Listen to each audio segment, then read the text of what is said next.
Hey, good morning, everyone. We are officially live for the re-recording of last Thursday night's podcast because, like an idiot, my microphone didn't work and I didn't notice it. So today we'll be doing a lot more checking to make sure that the audio is working as we go through everything. So let's actually just do that now and see if the mic's working. Checking to make sure that the audio is working.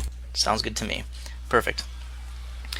All right, so week 2 of the $50,000 challenge. We are going, basically, we're allocating $50,000 over the course of 10 weeks in the stock market to both prove and improve the algorithm at perfactor.net. Every week we purchase $5,000, which is roughly 5 stocks at approximately $1,000 each. It won't be perfect. We try to get as close as possible. And then over the course of 10 weeks, we're going to allocate the $50,000 and see if we beat the S&P 500 over the same time frame. Yeah, trying to make a bunch of money, trying to get better at making a bunch of money, and we're trying to improve the algorithm. You can, it's not live yet, but you can sign up to be notified of when it does go live at perfactor.net, PERFACTOR. You can also follow us at Dirj Show on Twitter, DIRJK _show. Yeah, and we're here live on Twitch, making sure everything's going well. So today well, let's see if we can get this set up here properly. A little bit livelier there. And then let's double check the audio here again. If we can get this set up here properly. Yep, cool. We're doing great. So, disclaimer, I've got to read this every week. Nothing contained in this program should be considered a stock recommendation. The purpose of this program is to analyze the effectiveness of a proprietary investment algorithm, not to recommend any stocks or purchase. Investors should be cautious about any and all information provided during this program and should consider the source of any advice on stock selection. Various factors may influence or factor into a stock analysis or opinion. All investors are advised to conduct their own independent research into individual stocks before making a purchase decision. In addition, investors are advised that past stock performance is not indicative of future price action. You should be aware of the risks involved in stock investing and use the material contained herein at your own risk. No guarantee is made about the accuracy or validity of any information presented during this program, and no responsibility will be taken for any errors or omissions which may have occurred. The analysis, ratings, and/or other information presented in this program do not provide, imply, or otherwise constitute a guarantee of performance. Done. You have been duly warned not to buy anything that we recommend based on our recommendations. You might do your own analysis. Yeah. So basically, so for those who don't know, Perfactor basically we're looking for long-term investments on the timescale of 6 months to a year, where we basically buy and hold. Oh, I think I messed up my microphone. Hold on. And hold. Oh, I think I messed up. Nope, we're still good. Whew. So okay. So Perfactor, the theory behind it is we're looking for stocks to buy and hold for a time frame of roughly 6 months to a year. The theory behind that is that we can't beat the quants and their algorithms and the day traders because they have literally direct access to the stock market, and then anything that I do living in Minnesota using a residential internet connection just won't be able to compete on the same time frame. They'll just basically bust a nut on me and just completely destroy me. So since we can't compete on that time frame, we're competing on the long scale time frame. Because it's so long to hold a stock, we want to reduce the risk of losing money. We want to find the best value, and we want to, as part of that, we're only looking at stocks within the S&P. We're not looking at penny stocks or small cap or mid cap size, only S&P 500 stocks. The assumption there is that those large cap stocks carry less average risk long term than the other ones. Like, they're not going to go broke. GE isn't going to go broke. So let's look at week 1, the results of week 1. Now you're also going to see here week 2 because this is a re-recording, but just ignore that for now. All right, zoom in a little bit here, make it easier. So week 1, we purchased ALK, NWL, LUK, CTL, and RRC. Those were they were roughly in the top 10 of the Perfactor algorithm on Thursday evening on September 14th. And we did some analysis of it and decided out of those top 10 to buy the top 5. Now remember, week 1 was the original formula, did not take any of the PE ratio or anything else that we've added since then into effect. So we've got a couple winners here and a couple losers.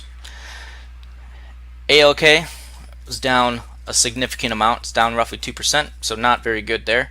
NWL is down 4.25%, which is terrible. LUK is up 7.89. That is great. So this right here is really giving me hope for this algorithm just in general. And as we work to improve it, I think it's going to pick more and more winners like this and less losers like NWL. We did buy CenturyLink because it had the highest dividend in the entire stock market, S&P 500 at like 11% or something. It's down 2%, but I'm not worried about it. RRC was the highest indicated growth over the next 6 months to a year, with something like 70%. It's up at 1.7, so it's starting to move in the upwards direction, but we'll see in the next very long time. The S&P in the same time frame has gone from 2,495.62 to 2,500 $2.22 for a change of 0.26%, whereas our week 1 investments are at 0.2%. So we are a little bit behind, but we're not worried about it. Now you can see week 2 here on the screen, but just ignore it for now because we're going to go through a couple here of the rankings in order to actually make our decision. So per factor. So every day after the market's closed, this algorithm downloads a whole bunch of data from a whole bunch of different sources, does a bunch of math, and then publishes a list of all the stocks in the S&P 500, and it rates them based on what it thinks is the best buy for the next day and what it thinks is the worst buy. And we've changed it for week 2 in order to include the PE ratio, because after week 1 we noticed that it was recommending stocks with negative earnings per share and that were just not a good value investment. They're just terrible. So we added that in order to filter out those bad stocks, or change the ranking. They're still ranked, they're just way down. So this week on our top 10, we've got CTL, CenturyLink is still at the top. We've got NAVI, new in the second position. We've got MAT, Mattel. We've got 4th place is AGN. 5th is FL, which I believe is Foot Locker. 6, GT. 7, ALK. 8, M. 9, LB. And then rounding out in 10th place, we've got MO. Not a lot. Actually, that is a pretty significant change since last week. So what we're going to do now is we are going to look at each one. Well, let's look at CTL here. It's the number 1 stock. Alright, so at the top here in our dimensional analysis, we can see that it's pretty much number 1 because of its dividend. It's 11.65%, which is definitely the highest dividend percentage in the entire S&P 500. But it's not even close compared to other ones. It closed on Thursday at 18.5 with the price target. Oh wait, oh man. Okay, so I'm re-recording this podcast on Saturday because the audio died, and so this is actually updated the dates to include Friday and Saturday. So let's only look at September 21st because that was the information that we had on Thursday, what we made all the buy decisions on. So dividends roughly the same. It closed at $18.49 with the price target at $25.84. That implies a 39% upsize, and it's got a buy-sell rating of roughly 0.25. And that scale is 1 is a very strong buy, and then -1 is a very strong sell, with 0 being hold. So overall, it's a pretty good stock.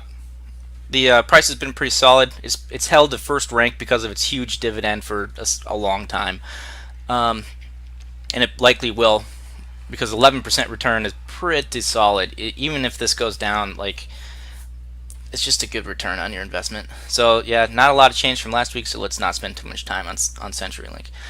Interestingly, they are in the process of purchasing, I believe, level 3 communications, and right now it's only being held up in the state of California. So once that's figured out, the stock is going to move one way or the other. Alright, number 2, NAVI.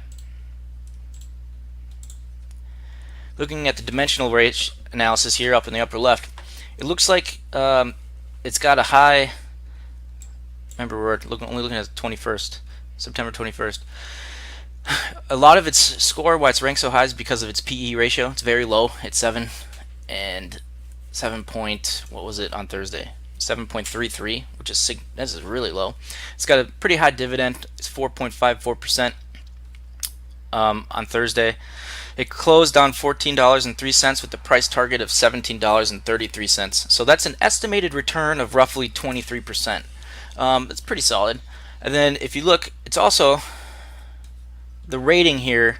The buy-sell rating is definitely part of its dimensional analysis here. So with roughly 0.5, which is a strong sell. It's one of the higher ones. So yeah.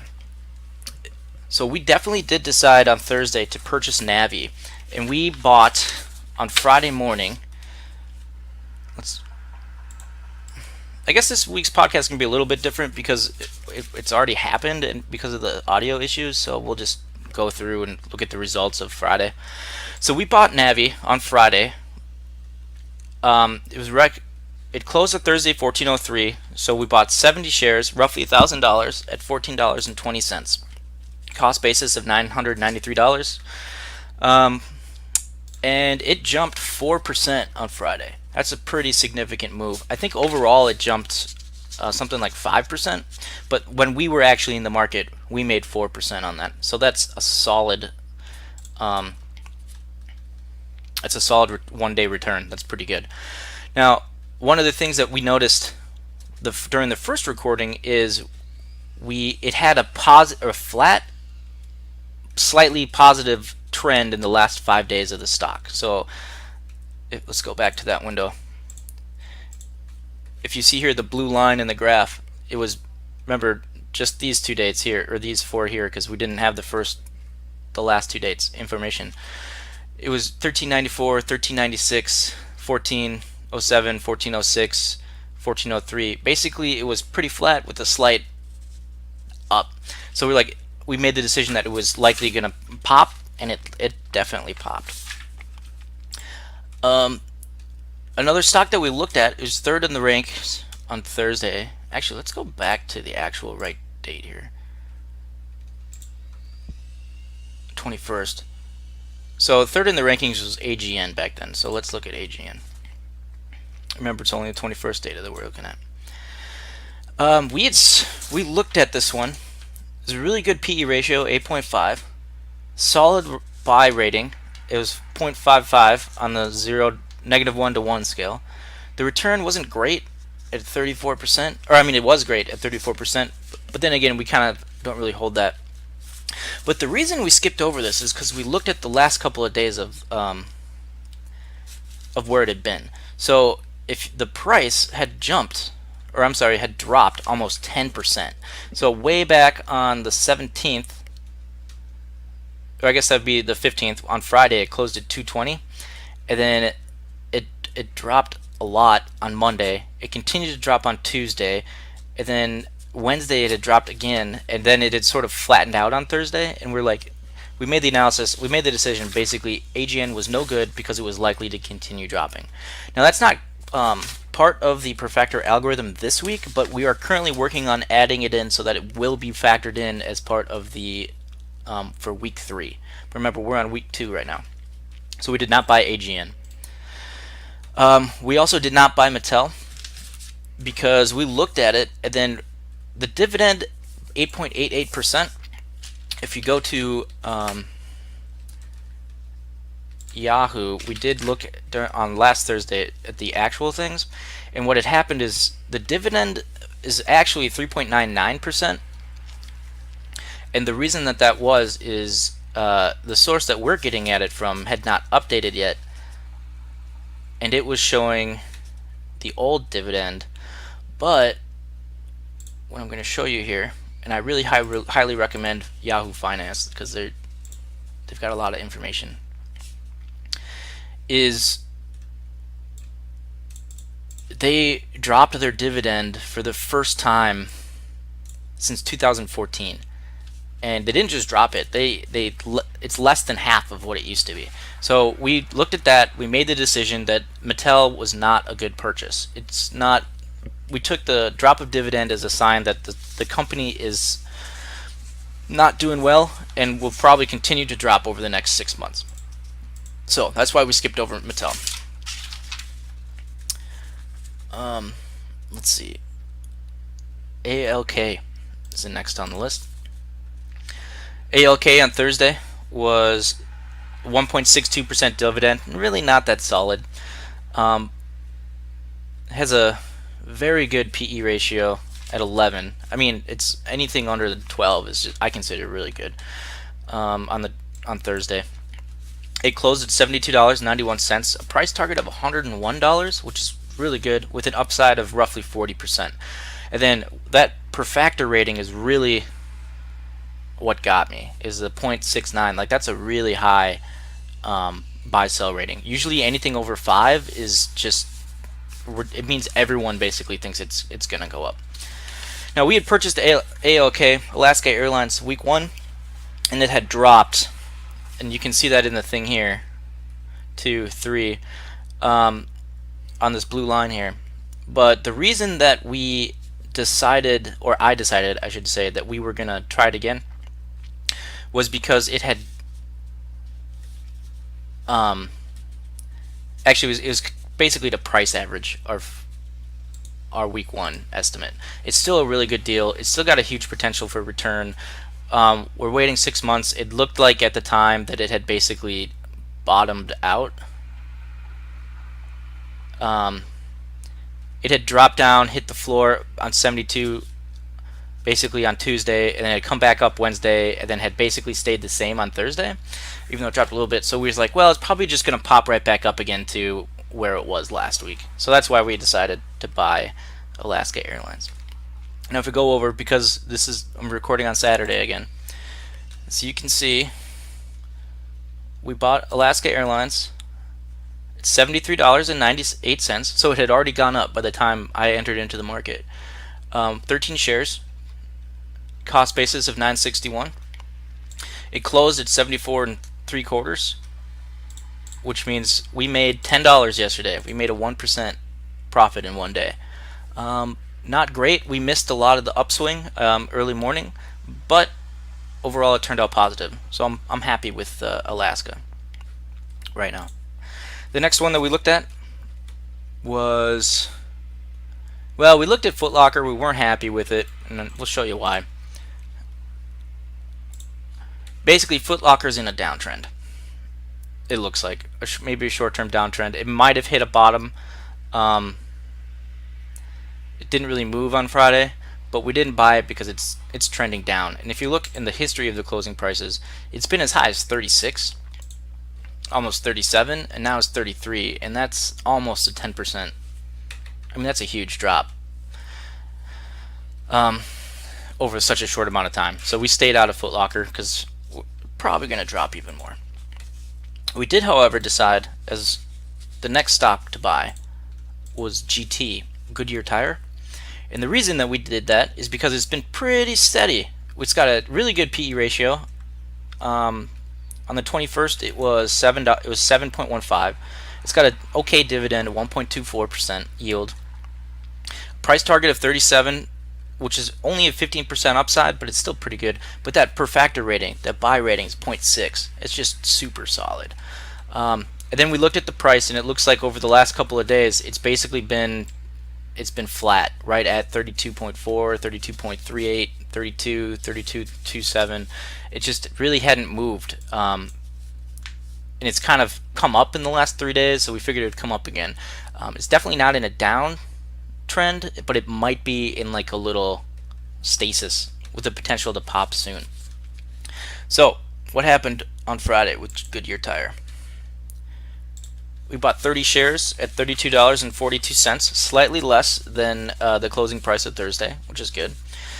Cost basis of $972. It closed up at $32.57, which isn't really that big of a move, but it's 0.45%. It's positive. So yeah, happy with that on Friday so far.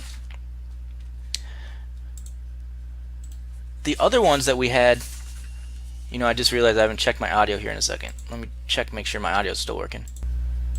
The other ones that we had, yep, still good. Okay, good.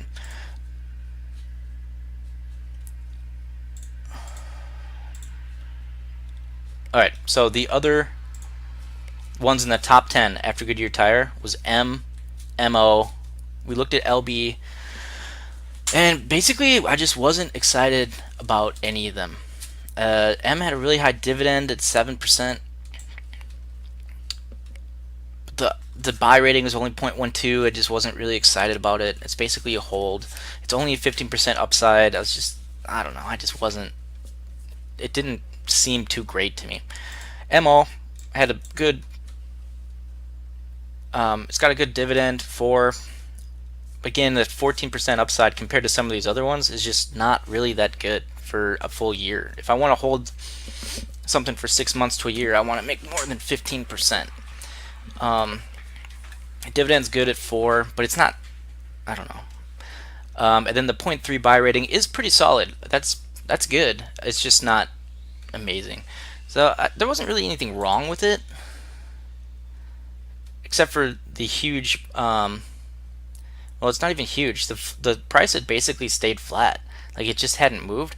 It's just I don't know. I just basically I looked at it. I wasn't excited. I don't know why. It's basically just a gut feeling, and I just decided not to buy it. So we didn't buy anything else from there. So we had to dip into the not top 10. So we looked at 11 DFS, which is Discover Financial, and the first thing that popped out on me with this, so the dividend is a little bit less than MO. It's half of what MO was. If we look at it here, the PE ratio is not as good, but it's still really good. It's still a 10. Price target was more upside, 20%, but the rating is 0.57, is really good. And then the icing on the cake that really got me is the price is moving up. So this graph, the blue, it was definitely on an up. It looks like it's going up. So we bought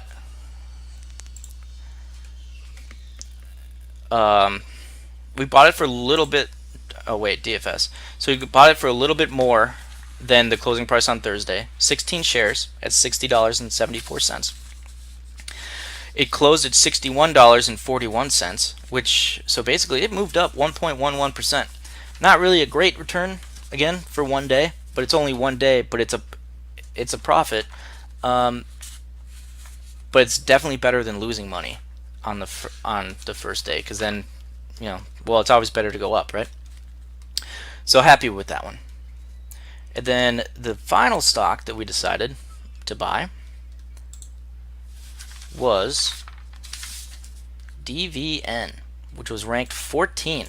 We skipped over GM, and let's look at GM here. The reason we skipped over GM, even though it's got, I think, one of the second lowest PE ratio in the entire S&P 500, and it pays a solid 3.8% dividend, is because it's a 0.61% upside, which is nothing. Like that stock is not going to move at all, basically, in 6 months to a year. It's already at its peak according to this formula, and the buy rating is only 0.26, which is that's buy. It's a good rating, but it's not like a 0.6. It's just kind of. So we skipped over that one because that 0.61%. We looked at NWL. The reason we did not buy NWL is actually because we bought it week 1, but that 16 PE ratio is just too high. It's just way too high. The dividend's okay at 2%, 34% upside, a very strong 0.61 buy sell rating, but that PE ratio it's too high to be one of 5 stocks. If I was buying 10 stocks, it would definitely make it, but not if I'm only buying 5. So we did end up going with number 14, DVN, which is Devon Energy Corporation, which I'd never heard of, but that's fine. Where did they go? DVN. PE ratio very good at 8. The rating is very good at 0.5. The dividend is very low at 0.67%. Not really exciting. The upside's 15%, which is not great, but it's not really good. But what really got me is that it has been climbing in the last couple days. It was at 33 on last Friday, and then 33.9. It's moved up to 34.8. Now it's at 35, 35.7, or 35.5 on Thursday. It'd been moving up, so basically I looked at it and thought, this is also going to move up. Again, it's going to keep moving up. So DVN, we bought 28 shares on Friday morning at $35.62 a share, slightly higher than the closing price on Thursday. And we made, it's up 0.46%. It's not great, but it's not down, so it's not bad. Yeah, so that's pretty much where we're at for week 2 of the $50,000 challenge. We got 5 stocks added this week. We're watching the 5 stocks from last week, and then we've identified another method to improve the formula. Is basically we are going to add some form of trend analysis to see if the stock is moving up or if the stock is moving down. I'm not really sure how to do it yet, or which one to use, whether it's going to be technical analysis where the moving average changes versus the long moving average, or what. But hopefully that will be implemented by next week Thursday, so that we can incorporate it into finding week 3's stock picks. Yeah, thanks for listening. Remember to visit perfactor.net, perfactor.net, if you want to sign up to be notified of when the stock site goes live, so you can get these ratings every day to make your own decisions.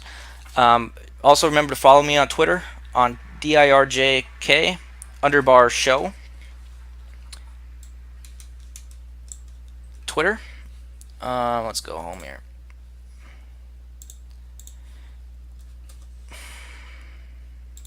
I'm also listening to Spotify. DIRJK show. You can follow me on twitch.tv/DIRJK. And yeah, thanks for listening, and I will talk to everyone next week.